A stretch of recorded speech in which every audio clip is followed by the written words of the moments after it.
ಕರ್ನಾಟಕ ರಾಜಕಾರಣದಲ್ಲಿ ಮತ್ತೊಂದು ಬಿರುಗಾಳಿ ಎದ್ದಿದೆಯಾ? ಹೌದು.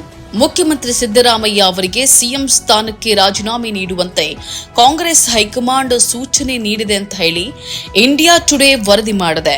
ದೆಹಲಿಯಲ್ಲಿ ನಡೆದಂತಹ ಹೈಕಮಾಂಡ್ ಸಭೆಯಲ್ಲಿ ಸಿದ್ದರಾಮಯ್ಯ ಅವರಿಗೆ ರಾಜ್ಯಸಭೆ ಮೂಲಕ ದೆಹಲಿ ರಾಜಕಾರಣಕ್ಕೆ ಪ್ರವೇಶಿಸಿ ರಾಷ್ಟ್ರ ಮಟ್ಟದಲ್ಲಿ ದೊಡ್ಡ ಜವಾಬ್ದಾರಿಯನ್ನು ವಹಿಸಿಕೊಳ್ಳುವಂತೆ ಆಫರ್ ನೀಡಲಾಗಿದೆಯಂತೆ. ಡಿಕೆ ಶಿವಕುಮಾರ್ ಅವರನ್ನ ಮುಖ್ಯಮಂತ್ರಿ ಹಾಗೂ ಯತೀಂದ್ರ ಉಪಮುಖ್ಯಮಂತ್ರಿ ಅಂತ ಹೇಳಿ ನಿರ್ಧಾರ ಆಗಿದೆ ಅನ್ನುವಂತಹ ಮಾತುಗಳು ಕೇಳಿ ಬರ್ತಾ ಇವೆ. ಮೂಲಗಳ ಪ್ರಕಾರ ಸಿದ್ದರಾಮಯ್ಯ ಅವರು ಗುರುವಾರ ರಾಜೀನಾಮೆ ನೀಡಬಹುದು ಎನ್ನಲಾಗ್ತಾ ಇದ್ರು ಕೂಡ ಈ ಆಫರ್ಗೆ ಸಿಎಂ ಇನ್ನೂ ಕೂಡ ಒಪ್ಪಿಗೆಯನ್ನ ಕೊಟ್ಟಿಲ್ಲ. ಕೆಸಿ ವೇಣುಗೋಪಾಲ್ ಅವರಂತೂ ಇದೆಲ್ಲ ಬರೀ ಊಹಾಪೋಹ, ಸಭೆಯಲ್ಲಿ ಕೇವಲ ಎಂಎಲ್ಸಿ ಮತ್ತು ರಾಜ್ಯಸಭಾ ಚುನಾವಣೆ ಬಗ್ಗೆ ಮಾತ್ರ ಚರ್ಚೆಯಾಗಿದೆ ಅಂತ ಹೇಳಿ ನಿರಾಕರಿಸಿದ್ದಾರೆ.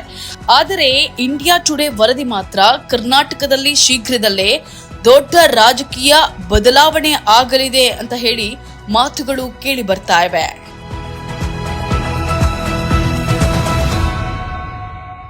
ಇಂತಹ ಇನ್ನಷ್ಟು ವಿಡಿಯೋಗಳನ್ನ ನೋಡಲು ನಮ್ಮ ಚಾನೆಲ್ ಅನ್ನ ಸಬ್ಸ್ಕ್ರೈಬ್ ಮಾಡಿ, ಬೆಲ್ ಐಕಾನ್ ಕ್ಲಿಕ್ ಮಾಡಿ.